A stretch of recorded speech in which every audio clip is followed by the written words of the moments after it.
Ross Bolen Podcast. You better listen. Welcome back to the Ross Bolen Podcast, otherwise known as RBP, presented by Bolen Media. I am your host, Ross Bolen, back again with your co-host, Chris Coulson. Coles, what's good? What's up, man? We're doing good this morning. Started with a workout. Thought we were doing great on the way to the studio. Realized that I completely forgot to pick up the smoothies. We zoned out a bit. Just a bit. But hey, we pulled it together and now we're here for you guys on Labor Day. On we're Labor working Day. our asses off for the betterment of society. Hey, the NBA is still playing tonight. We're entertainers. We're professionals. We take our job seriously. We're here. No days off. We're here. And if you're new here, our podcast has been around for a few years now. We're a comedy show with a focus on mental health, talking music, history, sports, animals, current events, and more. I'm Ross. I'm 33. I struggle with panic disorder and depression. I've been in online media for about 10 years now. I wrote a New York Times best-selling novel in 2013. I quit drinking in 2017, started my own company in March of 2019, got divorced this April, or I think it was April, and hired my first employee, my co-host, Chris Coulson, a.k.a. Coles, in July. Chris is a 16-year-old former professional poker player and anime addict. I'm kidding. Everything I just said was fake. Well, not everything. Just the stuff about you. Well, the anime addict part's real. I do enjoy anime. I'll let you tell. I could have been a former poker player, too. We haven't gotten that deep yet. You don't know. Just saying. I mean, it's possible. I feel like that would have come out by now. I'm actually shit at poker. But, no, yeah, I'm Chris Coulson. I'm 21 years old. I moved here from Charlotte, North Carolina, living in Austin now. Charlotte. Been working with Ross for a good month and a half. It's been excellent. I graduated high school in 2017. I did a year of college at the University of South Carolina and then some more at home back in Charlotte. Then I got into the boat industry, did sales in the boat industry for a little bit. So I sold some wakeboard boats for a while, realized that wasn't really the career choice I wanted to go down.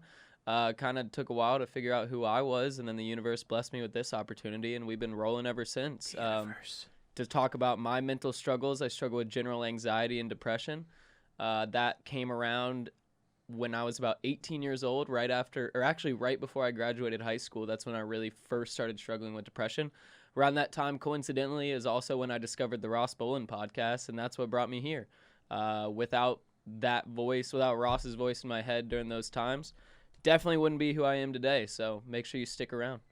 Let's fucking go. Speaking of which, we wanted to start today's show off with a new segment, the Monday Mental Health Minute.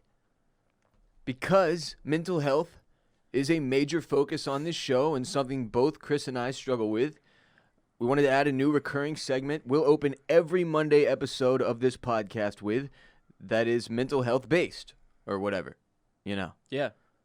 So this week, I wanted to talk briefly about giving yourself a break. Absolutely. And listen, I've said it before and I'll say it again, but this life will kick your ass. You do not have to do it to yourself. And so much of that can be completely subconscious. You don't even realize you're giving yourself a hard time. And I know this because this is personally one of my biggest struggles still. And something that has really intensified for me in 2020 for many obvious reasons. And when I say giving yourself a hard time, Chris, what I mean, and this is stuff some of which we've touched on before, but like that negative self-talk. Sure. That you sometimes, that for instance with me, I didn't even realize I was doing. Yeah. It's just sort of that your inner dialogue that so many of us go through every day without really ever paying attention to. Yeah. I mean, we pay attention to it, but we don't really stop to think about what it is that it's saying. And a lot of the time for me, it was negative when I thought about or talked to myself about myself or what I was doing. And it's something that you struggled with as well. For me, it's been specifically with the negative self-talk, it's been trying to kind of restructure those sentences in my mind from, say, for example, I really wish this would happen, to saying it would be really great if this does happen. You know what I mean? Just taking it from like a complacent place to a more positive and action-based thought exactly. process. Because you always want to be in control of your own emotions. You don't want to put too much of yourself on, like, reliant on other things, because if that happens and it doesn't go the way that you hope, you're going to be completely devastated because you put all of your emotions into that thing. So kind of flipping that around in your head from, relying on something to give you that boost to naturally being in a comfortable position to where if it happens, it's going to be a natural boost, but if it doesn't happen, you're still able to continue on. Kind of Right. what you say about staying, mellow in the medium instead of the highs and lows. Sure. But eliminating the negative self-talk in your head and kind of restructuring those negative sentences into more positive and uplifting sentences has been huge for me. There's also like the literally punishing yourself. And there's lots of ways to do this. Just mistreating your own body. I mean, some of us do it through binge drinking. Some of us do it through eating really poorly. Some of us do it by just being very complacent, not getting any physical activity in at all, letting our body, which is not how human beings are supposed to be, right? We're supposed to be active individuals. We're not meant or built to be sitting in chairs and on couches all day, every day. We know this because if you do that, you die young. And you turn into Wall-E people. You don't want to be a Wall-E people. Wall-E. What a great movie, man. Great movie, but you don't want to be one of those people in the fucking floating chair couch. That's not the move. No. But beating your own ass, like Jim Carrey in Liar Liar, it just doesn't yield any results other than more pain, suffering, and shittiness. It's just... it sucks you into like that vicious cycle of shame and guilt and fear-driven decisions even further as well, which is like a bigger picture issue. 100%. My thing is like the negative self-talk. If your life is going great, you can get by with negative self-talk in your head because enough good things are happening in your external life that you maybe don't that realize. It balances out. Yeah. You'll notice it when stuff starts to hit the fan, right? And then you're like, God damn. And then that's when you get trapped in that cycle of maybe I'm never going to do anything good. Maybe I'm just going to be shit all the time. And that's not where you want to be. And so like... maybe I'll never feel happy again. Maybe I'll always be like, this is just the way it is for me. Yeah, exactly. And so eliminating that negative self-talk even when you're in good times is going to be huge for you just to be able to continue to uplift yourself and be able to continue to motivate yourself for when shit hits the fan inevitably, because it always does. You can never ride the high forever. I mean, if you can, give me a call. I'd love to hear what you have to say. But... and that's not like a threat. Like it's no. not like a thing to make life sound daunting. It's just literally the way that it is. And it's like you can either be naive and refuse that fact and refute that fact, or you can be a realist and accept it, because it's just, that's the way. Like, to pretend that life is all rainbows and sunshine is insane. If 2020 hasn't taught you that shit, you're not spending a whole lot of time looking around outside of like the 3 foot by 3 foot box you walk around in. And the way that I stay like positive, because I would say I think I'm a pretty positive person with a pretty positive outlook on life, and I've been through shit. I've seen the lows. And the thing that keeps me positive is knowing that if I'm in a low, there's going to be a high, as long as I keep working. As long as I focus on myself, I do the best that I can do every single day. I wake up, I stay present, and I grind, and I continue to do everything that I can do to the best of my abilities. Eventually, it's going to work out one way or another. And so when you're in the lows, just being able to keep that mindset that there's going to be a high if you keep doing what you're doing and keep listening and if you have to make pivots, pivot. Don't get stuck in your own shitty circumstances. If you see another way out, take that way out. Take that door, take the chance, take a risk, and you'll never know what might happen. I mean, that might be exactly... you might be looking for this opportunity that you think is going to come, and then something comes along your way that completely throws your life off, but it ends up being the perfect thing that you needed to put you exactly where you need to be. So always keep your eyes and ears open and stay positive. This too shall pass. My dad wrote that on a poster board and hung it at the bottom of the stairs when the quarantine started. Well, he's been wrong so far. But be good to yourself. I actually wonder if the poster's still there, because it was there when I moved out, and that was like 5 months later. Because if you're not good to yourself, who will be? Like, treat yourself right. If you don't treat yourself right, how can anyone trust you to treat them right? Also, just start the day with whatever it is that gets you those endorphins to make the happy. Like, if one of your problems is the complacency and the not moving, man, like with this, Coles and I being able to do workouts in the morning together is probably not normal. normal professional circumstances, but you can get a fucking workout in with like a friend or a family member or whatever, like every single morning before work. It doesn't have to be a coworker.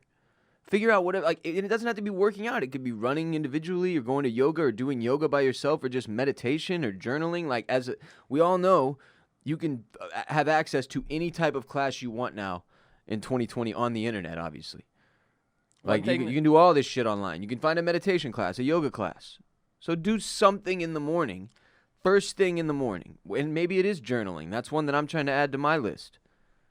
That gets your headspace right so that you have, like, when you look at things as a human from a very logical standpoint sometimes, it becomes obvious what the correct decisions are. It's like if you had if you were trying to build anything. I'm trying to think of the way to phrase this, but like, of course you want positive forward momentum first thing in the day. Like, of course you do. What doesn't that just make perfect logical sense? To start your day with something positive to get you moving in the right direction? It's like, so to not do that is just blatantly self-destructive. And that's something that I don't think very many of us do consistently. I know this because I'm one of the people who struggles with it. And I look around at a lot of the people around me, and it's like very much one of the big human battles. Like, we have a tendency to, and a natural instinct to get up in the morning and feel defeated. A lot of us. So you've got to battle that with one of these things I just mentioned. And win your days. I mean, if every day you can, win your hours, win your minutes, you know what I mean? Start small and get bigger. If you win every minute, then you've won an hour. And if you win every hour, you've won your day. You know what I mean? Don't think about it as like, you can't fix, if your life right now isn't exactly what you want it to be, it's very, very difficult to fix that just thinking I need to fix my life. But what you can fix are the very small things that lead to you living a better life. And so fix the small things first. Focus on the little things first. One thing for me that I do all the time, I know you don't drive, but Ross lives about 15, 20 minutes from my house, depending on traffic. One thing that gets me in a great headspace every morning is driving to Ross's house, windows down, music blasting, some good music that I really love that gets the endorphins flowing. And I just, scream some music and dance in my car and have a good time with it. And that's something that wakes me up in the morning, puts me in a good headspace, and gives me some energy for the day, and requires little to no movement or exercise or anything like that. But it's something that gets me in a really good headspace. That driving around with music is seriously one of my favorite hobbies to do.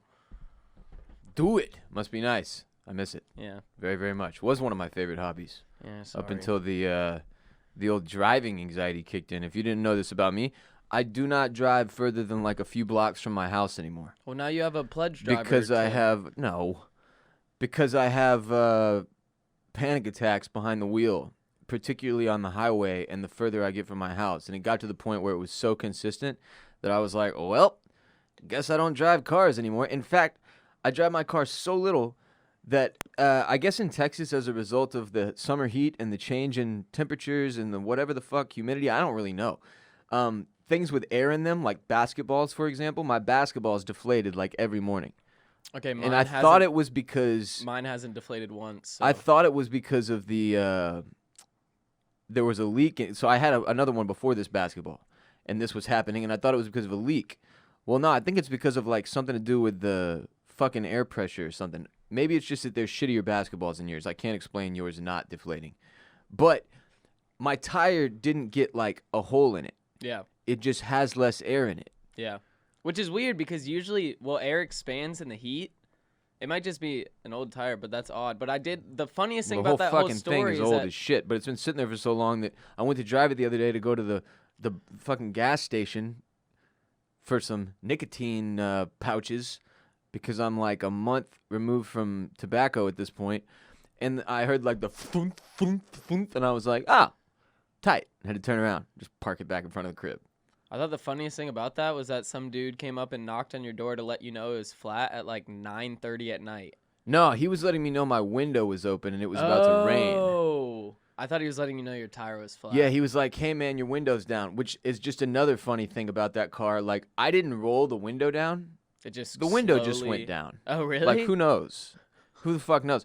When I press a lot of the buttons that are electronic in the car, Sure. sometimes they don't work. Okay. Sometimes they do. Sure. It's just at that place in its life, in its Yeah. car life cycle. But it gives it character, because when it does work, there's a little endorphin right there. Like, oh, shit, we got some window action today. Sure. Yeah. Sure. Positivity. Oh, sure, hon. Start your day. Give yourself a break. Start your day with a positive note. Maybe that's the way you give yourself a break. Maybe the Monday Mental Health Minute is the way you give yourself a break. New sponsor alert. Heads up. All hands on deck. RBP 329 is brought to you by Ritual. Ritual. Men's diets are falling behind. Over 70% of men don't get enough vitamin E, and up to 97% of men don't get enough vitamin D from their diet. But fundamentally, some men may overvalue exercise and undervalue nutrition. I am one of these men and may think, if I look healthy, I am healthy. I do that all the time. But there's more to health than meets the eye. So Ritual is introducing Essential for Men, the obsessively researched multivitamin that's formulated to help fill nutritional gaps in men's diets. I am holding my box of Ritual that I just received. If you are watching on youtube.com/Bolen Media, you can see it. It's beautiful. A daily multivitamin. You pop 2 of these little bad boys and boom, you've got everything you need that your diet isn't giving you. Ritual is your new type of two-a-days, from helping support heart health, normal muscle function, and normal immune function. This tiny step can have a big impact. Their nutrients are on display. They're vegan-friendly, non-GMO, sugar-free, gluten-free, major allergen-free multivitamins are traceable because where it's from is just as important as what it's for. Ritual always delivers. Subscription-based supplement is easy to start, easy to snooze. It's only about $1 a day to have essential nutrients delivered to your door. Step up your nutrient game with Essential for Me. Look, I'm holding a little bottle. Get 10% off your first 3 months when you visit ritual.com/RBP, ritual.com/RBP, and start your ritual today. That's 10% off during your first 3 months at ritual.com/RBP. It's time for some announcements and some shouts. This Monday, September 7th, Labor Day, 7 p.m. Central is our last live stream, our last Monday live stream on Twitch. Now, fret not, because we are simply moving Monday's live stream to Tuesday. Because Coles and I are working Sunday nights, we were doing Sunday, Monday, Thursday at 7 p.m. Central. The back-to-back Sunday night, Monday night streaming and recording on Monday was just too much of a strain on our schedules. This makes more sense.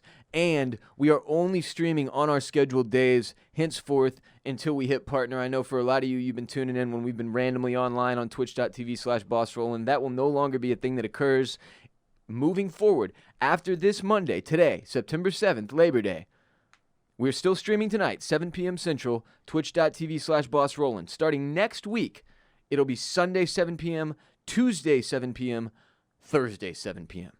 So we'll be streaming on non-recording days. This gives us both an opportunity to bring more energy to the stream. Not that we don't already. It just makes it easier, less draining on us. And we're very, very excited about that. And for those of you who are looking for an update on our partnership application, we're trying to make partner at Twitch to get a much bigger cut of our revenue. And we got denied our first time through. You can apply at any point, and we hadn't hit the 3 checkpoints yet, and we said, fuck it, we'll try anyway. But so many people are applying in 2020 that we are not able to get it, and we can't apply again until we get to 75 average viewers per hour. We're at about 57 average viewers per hour streamed right now. Which is a big jump. I mean, that's up Huge. Probably 8 from last month, which We've been is big. killing it. Yeah. We've been killing it. We're very stoked on the momentum that we have on Twitch. But, we can't break our schedule anymore because this is the way to get our average viewership up. So Sunday, starting next week, Sunday, Tuesday, Thursday, 7 p.m. Central. And again, Monday night today, September 7th, we will be live at 7 p.m. Central. And then this upcoming Thursday at 7 p.m. Central as well, twitch.tv/BossRollin', BossRolen. You can watch Coles and I live playing Warzone with podcast listeners, playing Fall Guys with podcast listeners. We may mix in some Among Us soon.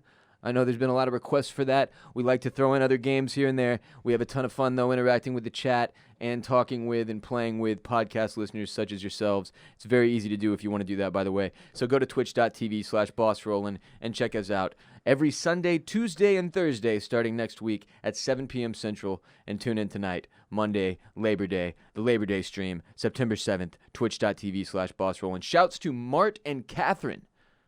happy late anniversary. Happy late 22nd birthday to our man True Evil on Twitch. Appreciate Shouts. you, player. Happy late birthday, Nick. I guess all the Nicks. Everybody that's Nick. named Nick, happy birthday. Because I mean, this they one have I didn't to get a last have- name. I mean, all Nicks out there have to have birthdays at some point this year. If So- you're Nick and you just had a birthday, I'm talking to you. Yes, sir. Could be a few of y'all. Congratulations. Happy late birthday, Nicks. You got one you want to do here, Chris? Yeah, I'll do this one. Yeah. Happy birthday, Morgan. And shouts to your boyfriend, Ethan, for both showing you the show and reaching out to get you this shout on the show. Way to go, Ethan. He's really crushing it. I Happy hope he took birthday, you out Morgan. to dinner last night because last night was your birthday. And I hope you guys have a great little Monday Memorial Day together. Or Labor Day. Labor Day. I always get them confused, I'm not going to lie. I do too. Until they're like day of. Yeah, if it's like, fucking May, and you Yeah. ask me, hey, when's Labor Day and when's Memorial Day? I'm like, I don't know. Which one is the one you're supposed to not wear white shoes after anymore? Labor Day. Labor Day. So today? Yeah. You know what's funny? I've never gotten these holidays off as a professional. Really? Yeah. I don't think I have 4th either. of July was always our biggest one, because probably for y'all too, because in the boating industry. Oh, or yeah, whatever. 100%. We worked. Like, that was one of our busiest days of the year at our old company, so it's like, yeah, I've never gotten, like, any of these American holidays off. We would get like, we wouldn't get Labor Day or Memorial Day off usually. 4th of July, we would usually get the actual 4th off. But I felt bad for our technicians because they never got the day off. Because if a $200,000 boat breaks, people are gonna want to use their boat. Gonna need that techie out there. Gonna need them. Gotta have the techie. If you want to watch episodes of this show and see our shining faces, we're on youtube.com/Bolen Media. Every episode, youtube.com/Bolen Media. They usually go up a few hours or the day after the episode goes live on Apple Podcasts, Spotify, and all the other places that you listen. Again, twitch.tv/BossRollin starting next week, Sunday, Tuesday, Thursday, 7 p.m. Central. I guess technically it's time for our second segment. Grab your light. This is Stuff the Wikipedia when you're high.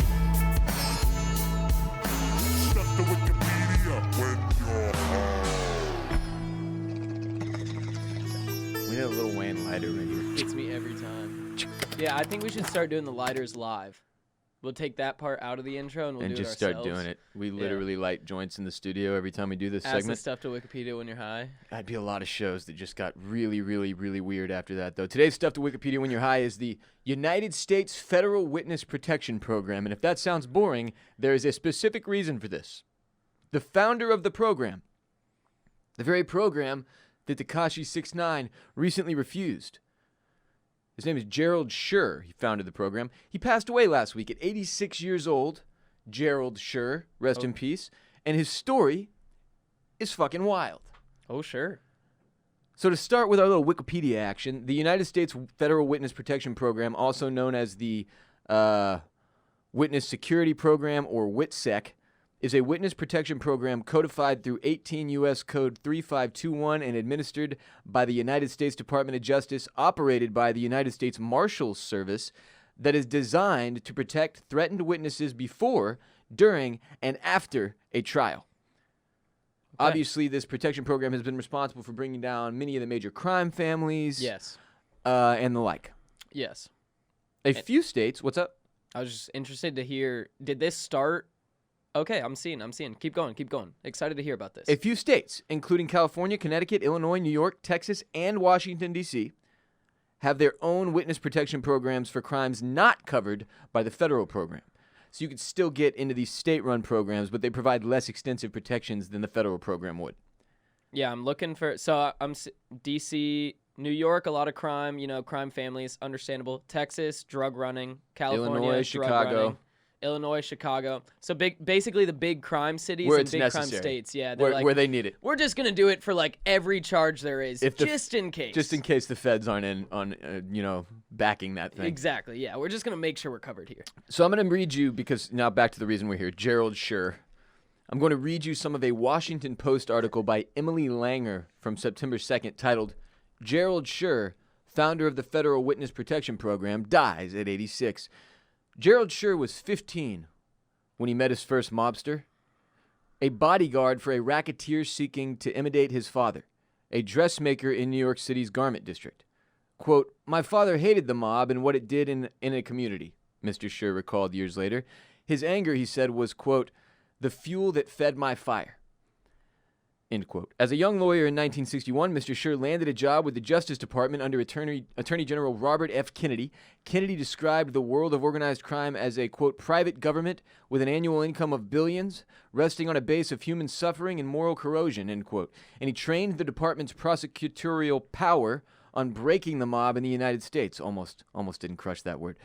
Assigned to the organized crime and racketeering section in New York, Mr. Shur discovered the value of first-hand testimony about mob activities and the mortal threat that faced witnesses who came forward to offer it.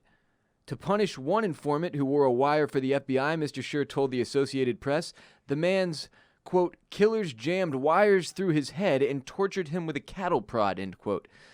The, quote, key to nabbing the big guns, Mr. Shur concluded, was to guarantee the safety of insiders who agreed to testify against them. To that end, he founded the Federal Witness Protection Program, which spirits away witnesses whose lives are in danger and furnishes them with new identities to prevent pursuers from ever tracking them down. There was no model for it, he told NPR. I had to make it up as I went along, said Mr. Shur. So obviously we're all familiar with the Witness Protection Program, Sure. right? Yeah. Just interesting to hear about the way that it was formed and sort of the way that it's gone so far. So from WAPO again, amid acclaim and sometimes criticism, the Witness Security Program, or WITSEC as it is officially known, has provided security for 8,600 witnesses and 9,900 members of their families since it became operational in 1971. That's incredible. That's an incredibly high amount of people in witness protection. And that's according to the U.S. Marshals Service, which administers the highly secretive program.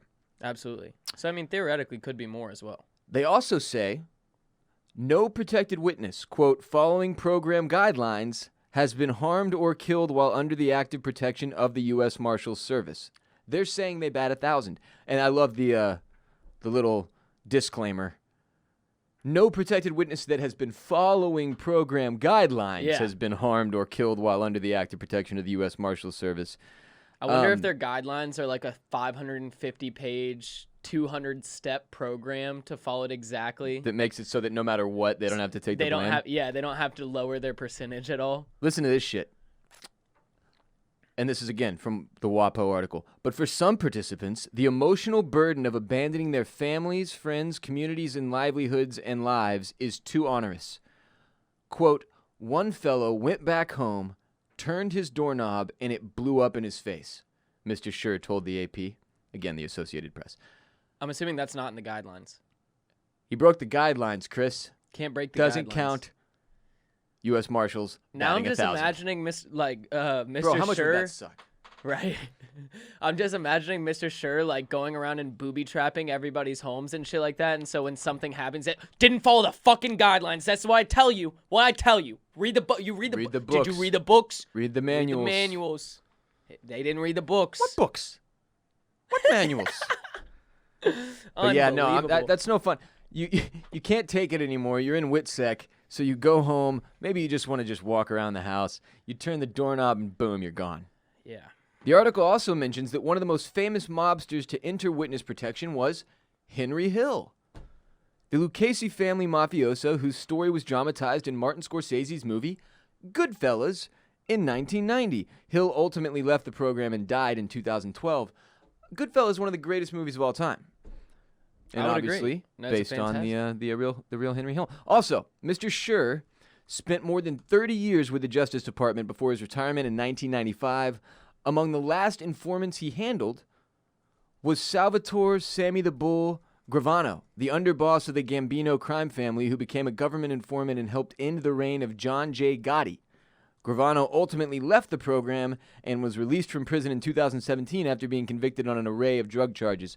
But this whole thing is wild as hell. You'll have to read the entire article on the Washington Post, again, by, let me find my byline, Emily Langer, titled Gerald Shur, founder of the Federal Witness Protection Program, dies at 86.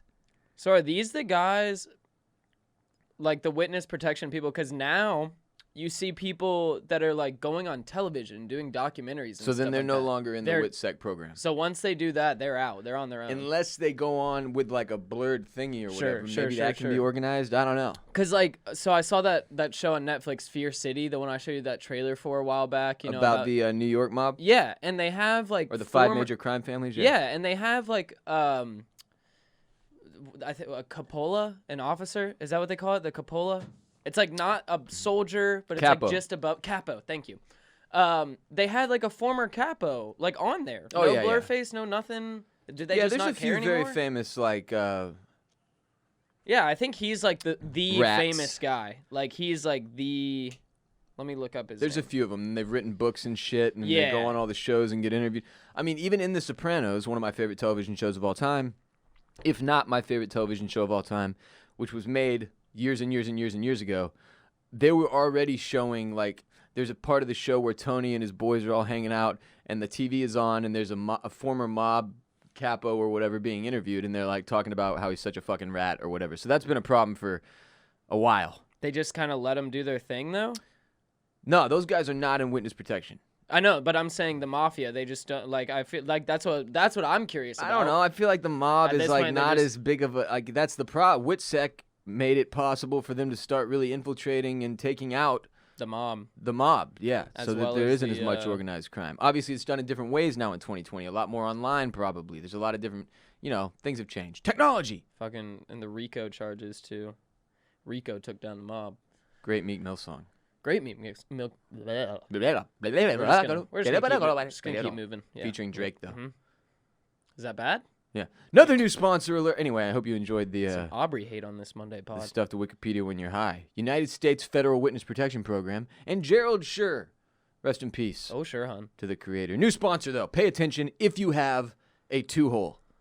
RBP 329 is also brought to you by HelloTushy.com. Do you have a butthole? Then this ad is for you. It's hard to believe that when we go to the bathroom in this country, most of us wipe instead of wash. For years, bidets have been available, but hideously expensive, costing thousands of dollars. The Hello Tushy modern bidet attachment is here to democratize the blessings bestowed by bidets and offer clean buttholes to everyone. Hello Tushy cleans your butt with a precise stream of fresh water for just $79. It attaches to your existing toilet, requires no electricity or additional plumbing, and cuts toilet paper use by, get this, 80%. Wow. 80%. So the Hello Tushy bidet pays for itself in just a few months because with Hello Tushy, you don't wipe at all. Even the best two-ply just can't cut it when it comes to hands-free poop experience. And I know this, having installed the Hello Tushy in my master bathroom toilet last week, I believe it was, and my butthole has never been cleaner or happier. I have never felt more fresh when it comes to my two-hole. Ross has been doing ass painting because of how clean his two-hole is now. He paints his ass and then just sits on canvas. That is my new art. It's been It quite, is. quite impressive. It is, and I no longer have to worry about streaking or skid marks because... And your house is fully decorated with amazing ass paintings. Yes, and that. It's been incredible. Free ass art. Thank God for Tushy. Just do you know, another benefit of Hello Tushy. Do you know bidets were invented in France in the 17th century? Were they? Every Hello Tushy bidet attachment comes with a 60-day risk-free guarantee and a 12-month warranty. Join millions of happy Hello Tushy customers right now and have a clean butt with every flush.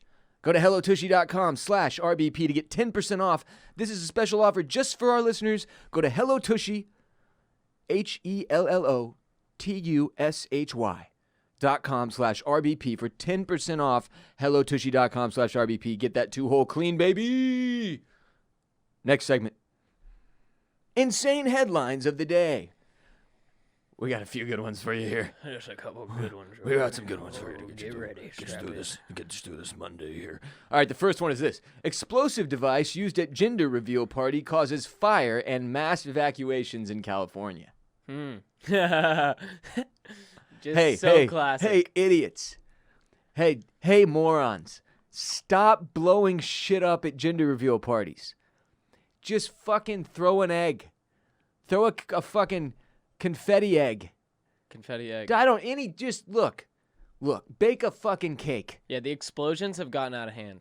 Bake a fucking cake and Gender make the reveal inside blue or parties- pink, dude. Gender reveal parties in and of themselves have gotten way too out of hand with the virality of them because everybody just wants to go viral. So they're trying to do all this crazy shit to make it happen. Everybody. It's white people. Well, White that- people. Yeah. Stop it. What the fuck? Yeah. I mean, I get it. Frankly, I'll probably do one. But what the fuck is wrong with us? Hit a golf ball that's filled with like dust. That's fun. I would have fun doing that. You could shoot It makes me sick. I was part of one of these. I had to film one. Mm-hmm. They put me under a tree, and they said, "Film this, you fuck." And I was like, "All right, fuck, whatever." Former step family, what was it? In-laws, former in-laws, and so I'm under the tree, and I gotta watch the fucking. It was a baseball toss. This one was just one of the more depressing several minutes of my life. I was just sitting there like, Jesus fuck. And it's like, look, I get it. If it's your kid, fine. Do whatever you want. But I'm still going to make fun of you. Was it a boy or a girl? It was a girl. A gal. Pink exploded into the air. Everyone screamed, ah! You see the little light go out in the soon-to-be father's eyes. His heart's broken. He wanted a boy. I'm just kidding. And that one got a boy. But look, that's neither here nor there. The point is this. Gender reveal parties are insane, and this one got out of control. Chris, tell us what happened. So yeah, basically, rescuers and military helicopters had to airlift 207 people to safety. 207 in military helicopters out of a California forest because of 3 separate fires, one of which was caused by an incendiary device that was used for a gender reveal party, which is just fantastic. The blaze, dubbed the Creek Fire, has charred more than 71 square miles of timber, and the 800 firefighters on the scene have yet to get any sort of containment after 2 days of work on steep terrain and sweltering heats. Some homes and businesses have been burned, but there's no official count yet on how much damage has been caused. The California Department of Forestry and Fire Protection, or CAL FIRE, said the latter blaze, called the El Dorado Fire, started Saturday morning and was caused by a smoke-generating pyrotechnic device used during a gender reveal party. Do they have to name all the fires? Like, they want the Creek Fire. We got to go get the Creek Fire. We got the El Dorado Fire. Fucking California, man. Well, they got to label them always to, on like, fire. dispatch their people. But also, have you never seen a fucking Smokey the Bear ad in your lifetime? Only you can prevent forest fires. Only you. What happened to that guy? I miss him. That's Did they get Smokey? That's why 2020's been shit. I haven't seen any Smokey, man. Did they get Smokey? Did they get him? Did they? He got? Did he get got? Who would have gotten Smokey? Did they? They? Come for Smokey? I hope not. I'm gonna see if Smokey's still out and about. Hey, listen, no more incendiary devices at your fucking gender reveal parties. And all who right? does a gender reveal party in the forest? I don't know. Why? Look, the type of person who uses an incendiary Actually, device you know, at that's their a great gender point. reveal is the type of person who does it in the fucking forest. That's a great point. I wonder if it was probably they probably made a weekend out of it. And what's Guaranteed funny they made about a this is weekend out of it. know somebody went like, well, are we at all worried about wildfires? And then somebody else was like, here's another drink. Here's a beer. And they were like, oh, yeah, okay. Fire off that incendiary device. Let's find out if this thing's got a dick or a vagina. Press the button, Carl. Carl presses the button. Fucking explosion. Now the forest is on fire. Carl. Next headline. Pamela Anderson has surprised new boyfriend, her security guard, after 12-day marriage. Lot to pack in here. Is Pamela Anderson the chick from the Lifeguard show back in the day? Yes, Chris, it was called Baywatch. The one Borat was obsessed with? Baywatch. It's fucking hilarious to me that that's why you know it. From Is it Borat. That's literally my first interaction with Pamela Anderson. So, like, when you were a little kid, was there a show that, like, everybody knew existed and none of the 13-year-olds were allowed to watch? Like, that was, like, you know, it went crazy popular. Maybe it was Jersey Shore or some shit? I would say probably an MTV show when I was younger. One of the MTV shows. Jersey Shore is probably one of them. Yeah, so just something Baywatch like that. was just hot people running in slow motion on the beach. Pam Anderson being one of them. Sure. Very large breasts. Sure. Slow motion. You're seeing onesie, lifeguards. They're saving fucking lives and they're doing it sexily. That was wow. the show. But when I was a little kid, this was the show that, like, you couldn't, if you couldn't get caught watching Baywatch. Baywatch was naughty, which is funny because 20 years later, like, Baywatch would be a fucking kid-friendly show. Yeah, that was like Ed, and Eddie for me. Compared to what we have now. I wasn't allowed to watch, like, creepy cartoons, but I never really had. What? Yeah, like Ed, Ed and Eddie when I was a kid. My parents wouldn't let me watch it. Not that you probably don't really know what Ed, Ed and Eddie I is. watched a lot of Ed, Ed, Oh, and Eddie, did you? man. Yeah.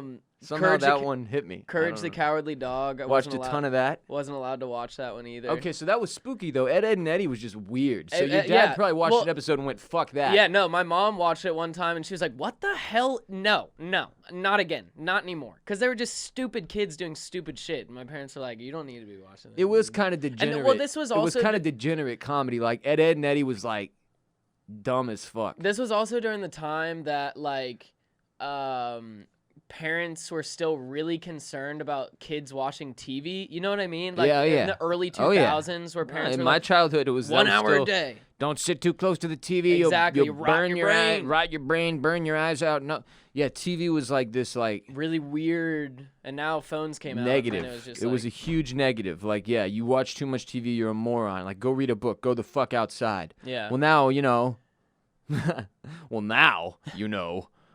We can't even. It's like everybody stay the fuck inside, watch the TV. And on that note, that's why Pamela Anderson is now dating her security guard. Pamela. But why was she married for 12 days? I didn't really get into that, but she was married for 12 days to, I believe his name was Joe Peters. Yeah, John Peters. Good for John Peters. Dude, I mean, that's a that's 12-day a lot. That's marriage a with- lot to commit to, and then 12 days later be like, never mind. But I mean, for the rest of his life, he can say I was married to Pamela Anderson.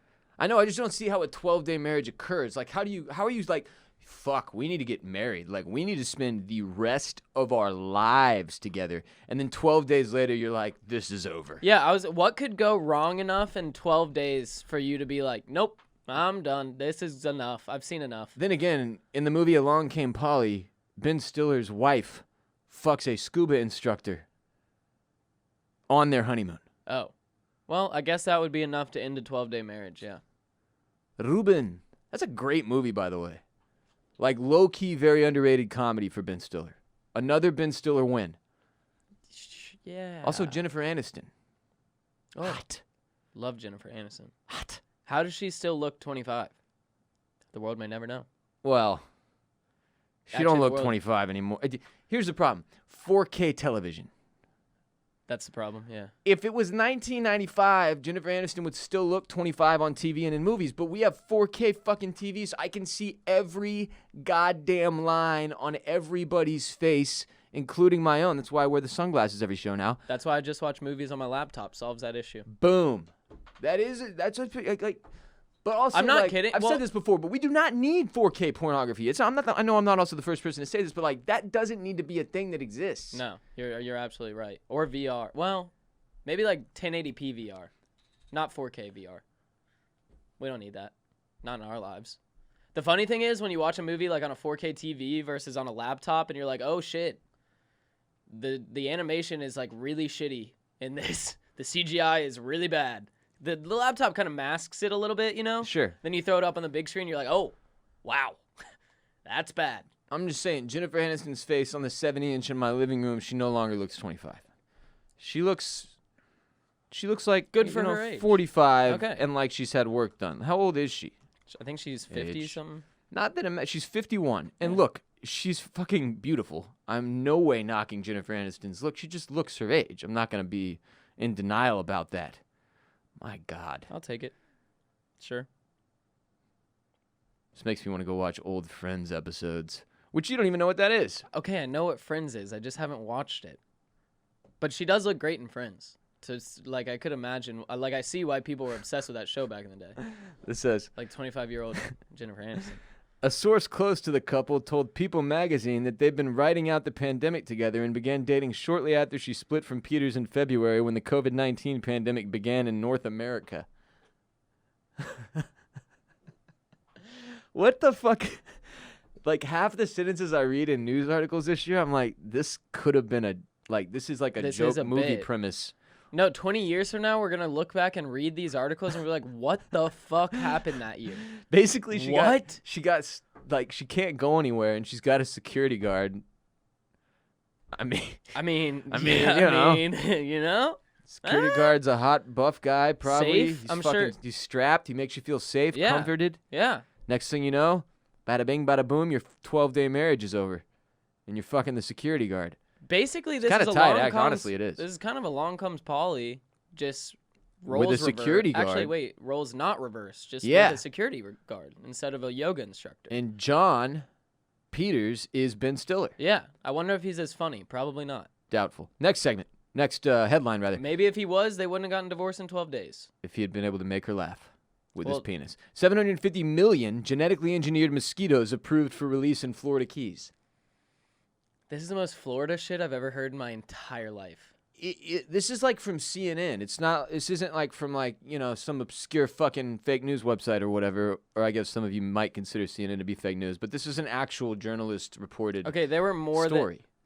I was pulling from a non-CNN source as well, so it's on other. The sources headline as itself is from well. Okay, CNN. Yes, but it is on CNN. Yes. What does CNN stand for? What? Uh, Central News Network. Is that really what it stands for? I think so. What's the Cable News Network. Oh, I was gonna it's say. somehow even fucking stupider. I don't think. What would it be What do in we the go with? center of? Oh, Cable News Network. What would it be in the center of though? Not in the center of the No, political. Central spectrum. News Network, like the one that everybody needs at the center. I don't know what it would have meant. It's not at the center, frankly. Yeah, that's what I was gonna say. 750 million. It'd be fine if it was only 750 of them. Genetically engineered mosquitoes approved for release in Florida Keys. Like,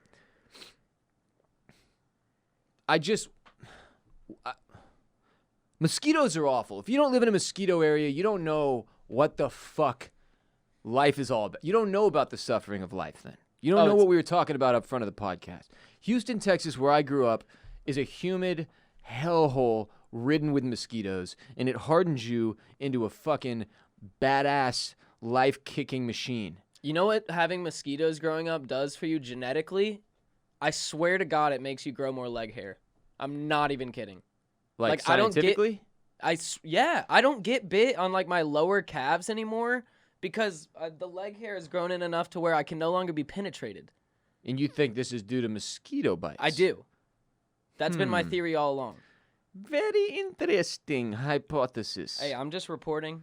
Again, we report, you decide. That's all. That just based on my firsthand experience.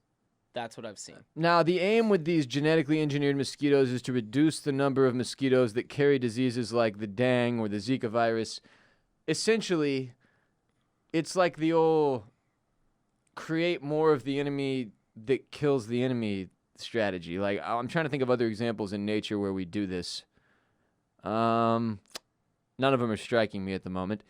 But we're creating mosquitoes, genetically engineered ones, which I'm not sure what that means, to attack other mosquitoes. Apparently. Yes, that's actually that's not correct. So, females are the only mosquitoes that suck blood, right? Uh-huh. Males do not. They suck nectar. Okay. They're releasing 750 million male mosquitoes that will breed with the female mosquitoes that carry the dengue and Zika virus. Dang. Dengue and Zika virus. Dingue. These male mosquitoes are called OX5034, which I've heard from That's secondhand tight. sources is the second name that Elon Musk was considering naming his son. It's I'm because not it was, sure. this is from a company called Oxitec, so the OX, I'm assuming, stands for, that's why. Well, that's the real reason, but I like my joke better. I like your Thanks for joke, too. that. Well, I appreciate it. But yeah, so the male mosquitoes will breed with the female mosquitoes, and then it will cause the female mosquitoes to no longer be able to reproduce. So they will no longer be able to have children. We're cucking the mosquitoes. Yeah, literally, quite literally. And so the disease-carrying mosquitoes will eventually die out while the male mosquitoes that are non-disease-carrying can mate with mosquitoes that... Actually, I didn't understand this part. It sounds like eventually they'll just go extinct. I think that's their plan here. That's what they're hoping is going to happen. But it says it's going to be, fully Here's the plan. safe. Here's the plan. They're releasing them in 2021 in the Florida Keys, months after the modified mosquitoes were approved by federal regulators. Okay? Again, as Chris said, only female mosquitoes bite humans because they need blood to produce eggs. So they release the male, modified mosquitoes, who will hopefully breed with the wild female mosquitoes. The males carry a protein that will kill off any female offspring before they reach mature biting age. Males, which only feed on nectar, will survive and pass on the genes. So that's what I'm saying, though. If there's only So males, over time, they're trying to get the population of Aedes aegypti mosquitoes in the area way down, reducing the spread of disease to humans. So I don't know if it's necessarily the goal is to get them extinct. I guess perhaps that could occur, but then you're going to have some type of side effect with, like, mosquitoes do shit too. That's what a lot of the people. So there's been about 300,000 people now have signed petitions for this to not happen because of the ramifications that could happen. Some groups even calling this a potential Jurassic Park experiment. I mean, it literally sounds like It kind of does sound like a little bit of a Jurassic Park experiment. Also, I was kind of on board on this until I saw that it was a British company that was producing these mosquitoes. I mean, the British? okay, I know that Redcoats? they You don't say trust we're them? friends. I know that they say we're tight these days. I don't buy it. I think there's still some regret there. Though there's that South Park episode where the British try to invade, and they try to invade just like they would have in like the 1700s or whatever, on like ships and Sure, shit. sure. And then the queen realizes that they're not gonna succeed, and then she commits suicide. It's fucking hilarious. Wow. Yeah, I probably need to very watch that offensive one. to the British people though. We've got one more headline. Cardi B interviews Joe Biden for magazine.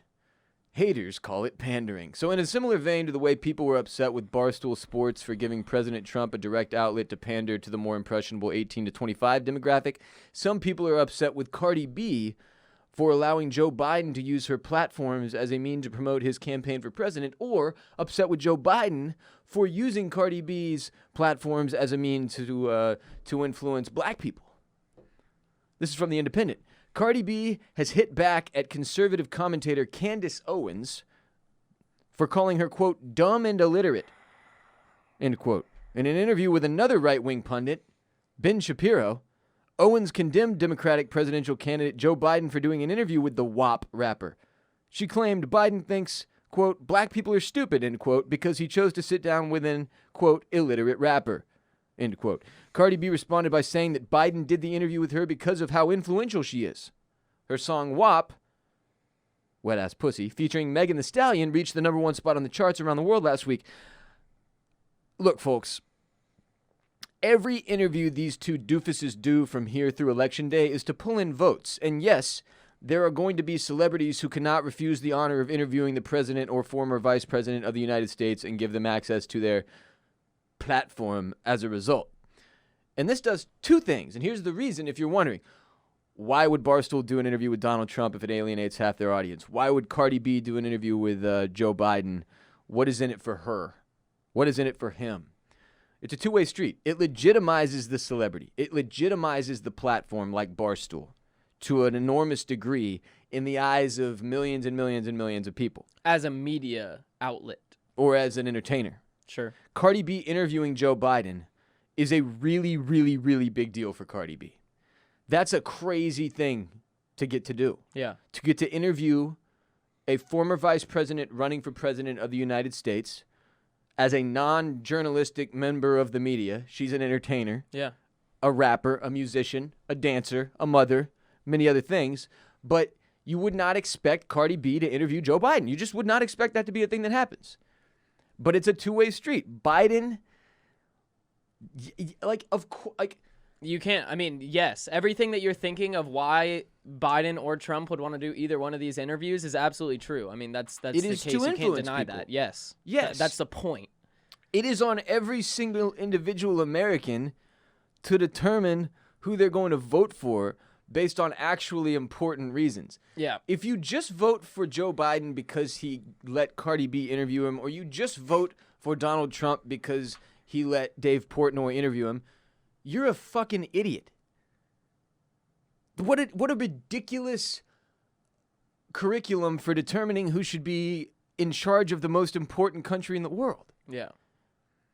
So what you're looking at is, in my opinion, the complaints are invalid. I agree. I don't think either of these interviews made impressions like people Oh, they for sure do. But like it's still, enough to that's still sway not, a- it's still to not sway on a Barstool. vote? It's still That's not what I'm on saying. Like, what Cardi are they B. supposed to do?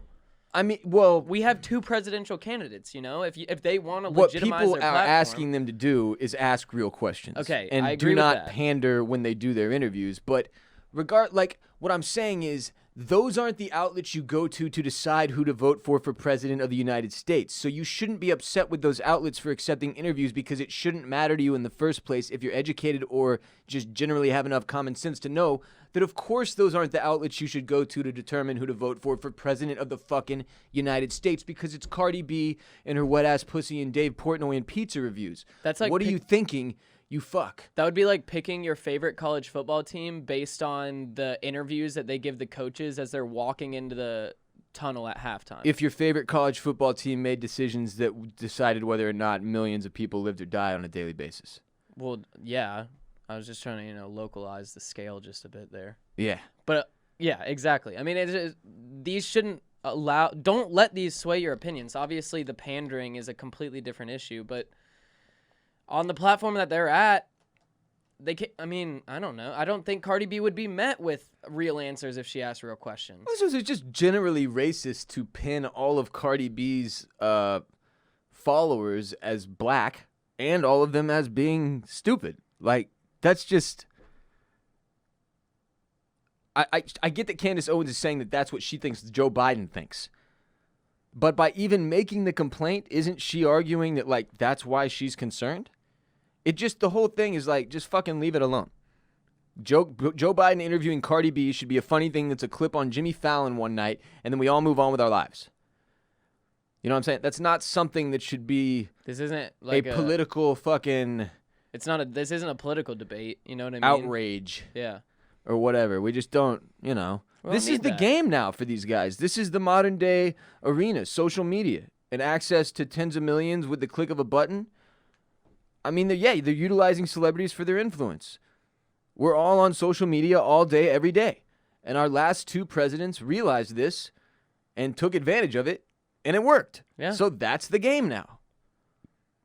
Also, just for the record, genuinely believe, and this may make me naive, that Cardi B does want to make a positive difference in the world, like to instigate change. I think she means well. I do as well. Even if she can come off as a bit of a nut sometimes, and WAP is the most inappropriate song since My Neck, My Back.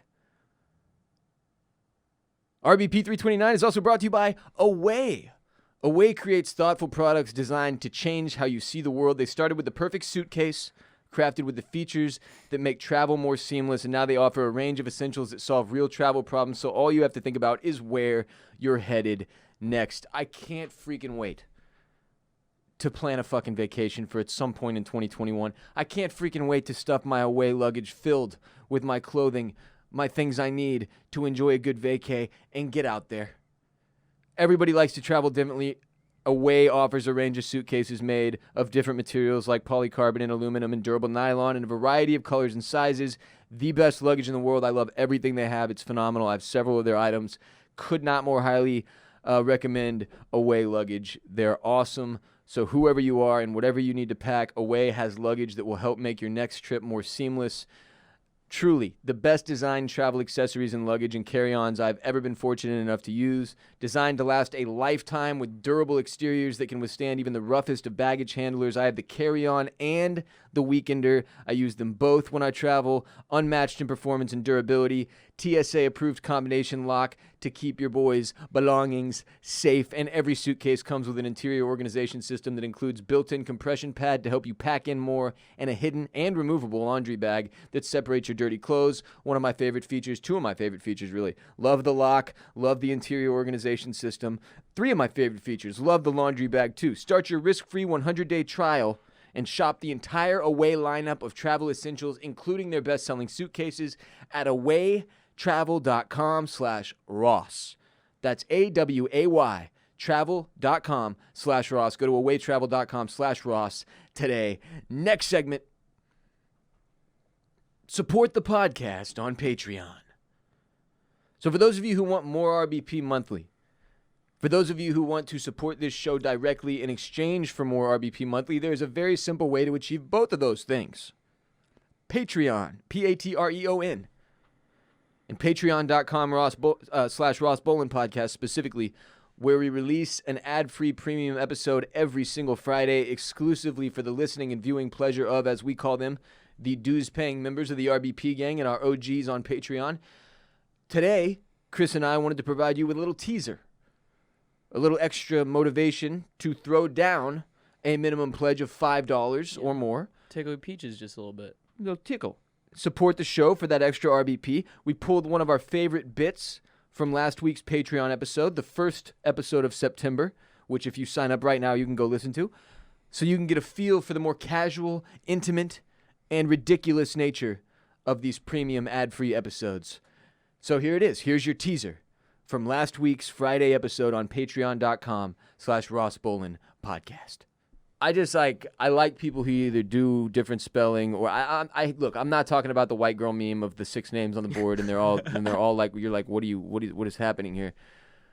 But then again, it's like, frankly, all over the world, like white people in America have stayed way too standard and basic with our names. I don't think frankly. It's just America though. Like look at like the UK. Look around the world, people's names are crazy. Look at the UK. Okay, that's white British people too then. Maybe it's just white European-blooded people have fucked up with names. We've been too simple with our shit. Like of all the white European people, I feel like Germans figured it out. Germans have tight names, I feel like, most of the time. I'm trying to... the only thing that comes to mind isn't good. Hans? That's all that comes to my mind, but Nah. Hans is sick. Nah. Oh. Why did your mind go that way? Because the most German name to me is Adolf. He wasn't even German. He was born in Austria? Yes. Was he Austrian? Yes. Now I'm going to have to Google Hitler. This sucks. He was This is born taking a sad turn. Nah, yeah, he was born in Austria. Yeah. Wasn't even German. Okay, fair enough. Unbelievable. Hans. And Anyways. I am Lars. Is Lars a German name? Yeah, probably. No, I think that would be more like, I'm going to guess Northern European. Sweden. Oh. Lars is a common name in Germanic-speaking countries, excluding the Anglosphere. It's Swedish and Danish in its pronunciation. Yes. Lars. And I am Lars. I make a very disturbing sound when I sleep. Do not be alarmed. I have a deviated septum. Go watch Heavyweights. Okay. I tried to watch it one time and I couldn't find it anywhere. Oh, it was on Netflix for many years. Oh, it's not on there Buddy! anymore. You've Shouts never to seen it. No, shouts to Standing Holy. You should really think about considering embracing that and going back to it, frankly, to Standing Holy. I'll go to Crank if you go Standing Holy. We'll go shot for shot. Here's another call. Hey Ross, it's Evan from Denver. I'm currently laying under my bed, coming down from an anxiety attack. Ah, fuck. Luckily, I had a friend who I was able to talk to, but lately, I've noticed that whenever I get drunk, like really, really drunk, like whenever I used to feel really good, is now what triggers anxiety attacks for me. And I'm just wondering,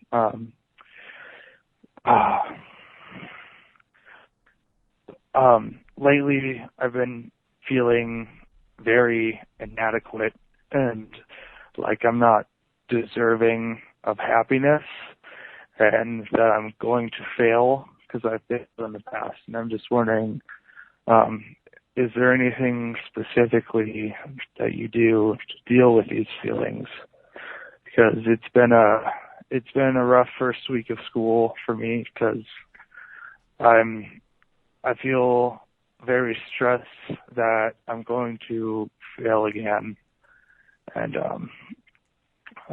any feedback or tips would be appreciated. But I love the pod. I love what you guys do, Coles and Ross. You guys have brought me so much happiness in so many dark times over the past year. And I just want to thank you guys. But yeah. Okay. First things first. Under the bed for a panic attack. Genius move. Never done it. Feel like it would help. I can't fit under my bed. Fuck, I can't fit under my bed either. Okay, well, I'd have to go into the guest room. Still, never done it. And your Interesting dogs idea. love it under the bed, too, so it'd probably be really nice and cozy down there with Bruce and Bella. Yeah, I don't fit under that one, my personal one, though. That's the thing. Anyway, genius move. I'm sorry to hear you're dealing with struggles, especially at the beginning of the semester. And as I've said a lot this year, this year's been tough for people mentally. There's a lot of people in the same boat as you going through their first bout with mental health issues as a result of 2020, which has been very triggering. If you weren't aware of this, mental health issues like mine, for example, panic disorder and depression, those are not things I dealt with my whole life. They are triggered within you. Now, some people do deal with them their whole lives, or most of their lives, even in their young adult, teen, preteen lives. In my case, and with many, many mental health patients, that is not the way things go. They can be triggered in typically a large majority of us in our late 20s, early 30s. Now, for me, obviously, it was when I was 21, my 21st birthday. And I knew a lot of people in college that started to go through their shit in college, because college, another very transformative, triggering time in your life, where you're just it's a transitional phase. It's a 4-year transitional phase that leads you to a transitional phase. Absolutely. That's a lot of transition. You transition from high school to college, huge transition. And then all of college, you're transitioning into individuality and adulthood. you should be. Then you get out of college and you either did that or then you start to do it. Transition into adulthood And then individuality. even if you have mentally transitioned into adulthood throughout college, you're still physically transitioning into the real world after college. And then it's like at least a few years of that transitional period. It's this massive transition from like 18 to 23. I would say even beyond, probably 20. But that's the okay, biggest okay, that's chunk the biggest, right there. yeah, 18 you're to right, 23 is you're like high school, college, into adulthood, real world, and it's like it's just very triggering. You go from being 17, living at your parents' house, going to high school every morning with food on the table when you get home and everything. Well, hopefully, like that. perfect yeah. situation. Perfect. Yeah. Okay. Yeah, I was again very privileged with my upbringing. But you go from that to 5 years later, completely different person, ideally, in a completely different scenario, doing completely different things. And just a ton of big changes along the way that make you Have to grow. susceptible to anxiety and depression and panic attacks and the like. You have to do everything you can to help yourself in those situations. And so in your case, it sounds like just stop drinking, bro. Even if it's just for a month to see how you feel. Like you have to put yourself in a good headspace. As one of the worst, like I always bring up the liar when Jim Carrey's in the bathroom and he's looking for a way to get a continuance on his case. So he beats the shit out of himself. And a guy walks in on him and he's like, "What are you doing?" As Jim Carrey's like beating himself over the head with a trash can and dumping all the trash on himself. And he's like, "I'm kicking my ass. Do you mind?" And like, as a dude who has kicked his ass so many times, there's just no extra like medal at the end of that. Nobody's going to come up to you and be like, "You really did it. You took a beating. You really gave it to yourself good there." You're literally just fighting yourself for no reason. And in the case of something like, I don't know how many fucking people I've talked to that are like, "Hey man, when I drink, it triggers anxiety." And I'm like, well, you know, we don't even have to have a conversation. Like, you know exactly what you need to do. I knew exactly what I needed to do for a decade before I did it. A decade of self-torture. Just don't do that. Like I'm saying, maybe it's just that you need to walk away from drinking for a couple weeks and see if your brain settles down. And then you can have a night where you try it out or whatever. But like, don't just like keep beating your own. Don't just keep going out and saying like, "No, fuck it, I'm going to be fine. Tonight's the night." No, man, like you end up back under your bed.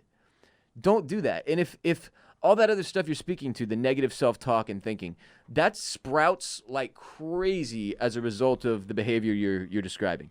If you're repeatedly putting yourself in a situation that leads to darkness, that leads you under your bed to where you're thinking about what got you there, of course you're going to start having negative self-thoughts, negative self-thinking, negative self-talk.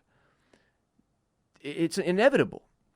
That's why negative self-thinking and negative self-talk are such a big issue for me personally, because I did that for a decade and it became ingrained in me. It became my natural way of thinking and expressing, and like, that's so hard to break.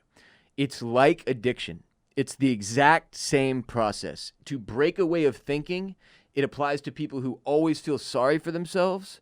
"Oh, me, woe is me, look at me. Everybody else around me, look at them. And then look at me, what the fuck?" That's a negative way of thinking, a train of thought that has to be broken in the same way that you break addiction. You're dependent on it. That's your way of getting through the day. And it's a negative and destructive one. and it's the same type of shit as if you were addicted to alcohol or nicotine or drugs or whatever the fuck. It has to be broken in the same way. It's just one day at a time, 1 hour at a time, 1 minute at a time. Train yourself to stop and fight the fuck back. Feeling inadequate compared to what? Like, just not good enough in general? Why? Like, what makes you feel that? I know a lot of people like this, and fortunately, I've never been this way. There was never a point where I felt like I wasn't enough or I didn't have enough. I've had different battles, different types of self-esteem issues that were just differently shaped. Like, that was never my thing. My thing is always, I don't deserve it. Not inadequacy, but I'm not knocking your feeling. I'm just saying, just from a purely logical standpoint, what makes you less adequate than anybody else? I've been there before.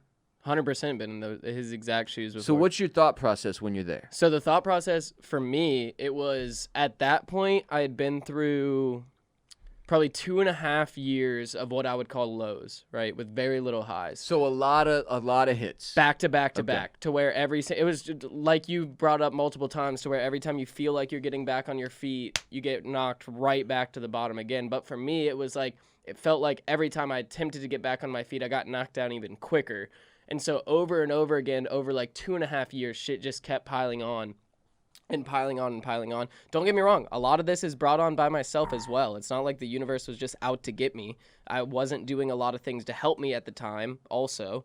And you just kind of that's often the case with yeah, these exactly. situations. And with my depression, I just became content and felt like this is how it was supposed to be. Like, obviously, all this shit has been happening to me. Something is causing all this shit to happen to me. Yeah. Maybe this is just how it's supposed to be. Maybe all the shit I built in my head about all the things that I was supposed to do down the line, maybe I was wrong. Maybe I'm just supposed to be in my hometown my whole life. Maybe I'm not supposed to be doing these big things that I had in my mind that I was supposed to be doing. And as that continues, you become more and more comfortable in that, and you find these different ways to get out of your mind. For me, it was literally, I would just play video games like 9 hours a day because I was good at that. I could be in my own world, throw my headset on, and get out of this world. For a lot of people, it's drinking, getting drunk out of your mind. What was the inadequacy? I just felt like it was a waste of my time to go out to meet other people because they it wasn't going to work? It wasn't going to work. Okay. It was a waste of you. time to do this because it wasn't going to work out. Here's the thing I would say to that. When you're young, when you're in college, when you're in high school, even as a young adult, you're in such this period of questioning and really trying to like figure out the world around you. And a lot of it was because I had no idea who I was. Which is normal. Yeah. I would add, is completely normal. Like, and so I was trying to be this person that I had no idea what. I was trying to be something that didn't even exist, if that makes sense. So I was never doing anything because in my head, I didn't know who I was to become the person. Do you get what I'm trying to say? Like, yes, but here's the answer though. Yeah. I'm telling you, it's completely natural to go through those. That's if you're not questioning who you are and what you're experiencing and how it's impacting you and whether or not it's working in your 18 to 23 stage, you're a fucking crazy person. Like, that's pretty much all you're supposed to do. For like literally, for me, I can pinpoint it. Like, I didn't become me, this version of me that you're looking at or listening to until I quit drinking. So I was 31 years old or 30 years old. You're talking about being 18, 19, 20, 21. Like, dude, I had no fucking clue who I was. Mm-hmm. I was a completely different human being in a lot of ways. Like, the core me was me. I've always been, like, at my core, I don't feel like a different person. Yeah. Like, I know I say that a lot, but it's like, I've always been Ross, and I always have this, I can look back at me in college and see the core version of me that grew into this version of me. But I had no clue what I wanted to do with my life, not the slightest clue how I was supposed to manage on a day-to-day. Like, I didn't do a good job. I did the bare minimum in school. Like, I had no clue what I wanted to do for a career. That's completely natural. It's like, it's letting yourself get to a place where you're comparing yourself to other people that I think is really the killer when it comes to that inadequacy and letting yourself look at all of the bad things. And it really does get dished. I was talking to my mom about this last week. Things get dished out in fucking groups, bro. Like, my mom told me, and I hope she's okay with me sharing this. I know she's listening. What's up, Mom? She told me that she, for a large chunk of her life, was like free and easy. Let me put it that way. There was not a whole bunch of strife for a while. And then she's gone through a very, very difficult, literally a decade here. For 10 years, my mom's had to deal with some very difficult personal circumstances, big losses and big challenges in her personal life and family life. And that's a decade, bro. So when you get bogged down on like, I've gotten a lot of hits in this past 6 months, like things aren't going my way. It's like, yo, some people, that's their whole fucking life. That the hits don't stop coming. And you either rearrange and adapt, and like it almost is like okay, this is the way my fucking life is then. I'm going to take hits. How am I going to respond? Yeah. Like that's the thing. Like you don't know. Some of us will get maybe 3, 4, 5 big challenges in the 70 plus years we spent on this earth. Sure. Some of us, it's every fucking week. Some of us, it's like every 6 months. Some of us, it's like there are battles that will take 20 fucking years. Think about if you get cancer and you have to battle it for 5 years. There's shit like these long circumstances with real pain, and that's where you start to age and become an adult. When you've seen enough actual shit. Yeah. Then you start to put in perspective all the bullshit that you think is important that makes you feel bogged down or inadequate, or like the things that you find that make your life look difficult, because you start to look around and it's like the suffering is all relative. Yeah. So there you have it. Again, go listen to the full episode right now by going to patreon.com/Ross Bolen Podcast and pledging a minimum of $5 for access to ad-free, exclusive, unhinged episodes of this show every Friday. That will do it. But before you head out to take on the world, it's time for some very important announcements. First and foremost, you've been saddled with 3 legal obligations as a result of having listened to this entire podcast. Number 1, rate and review. Rate the show, review the show. Number 2, share the show with one person. Tell a friend, a family member, a coworker, a neighbor, any one individual you can think of that might enjoy the Ross Bolen Podcast. Share the show with them. That's number 2. Check that box. Move on to number 3. Support our sponsors. Use our sponsor codes. Today we have 3. Ritual.com/RBP. Get your vitamins. Hello Tushy. HelloTushy.com/RBP. Clean your arsehole. Awaytravel.com/Ross. Travel with the best luggage made.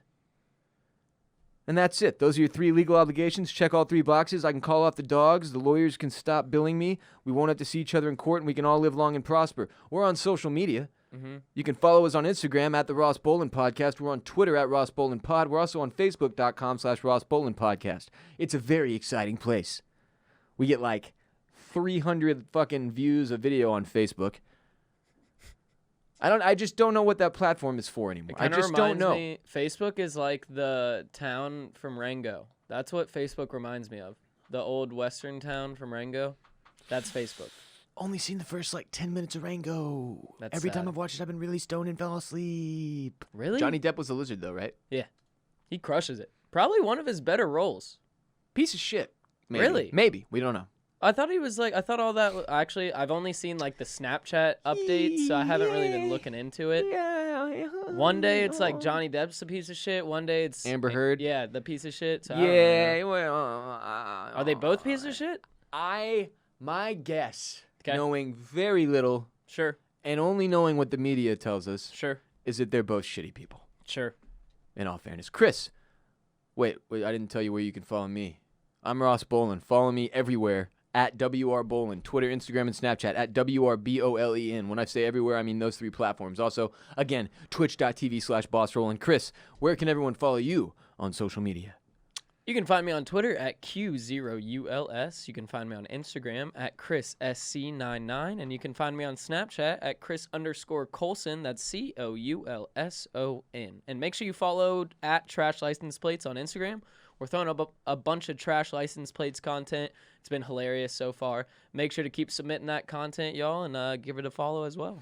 Keep sending us all those trash license plates on Snapchat. If you want to make our Instagram story on @the Ross Bolen Podcast on Instagram every day, that's where we pull from our individual Snapchats. Again, mine @WR Bolen, and Chris, again, what is yours? @Chris_Coulson.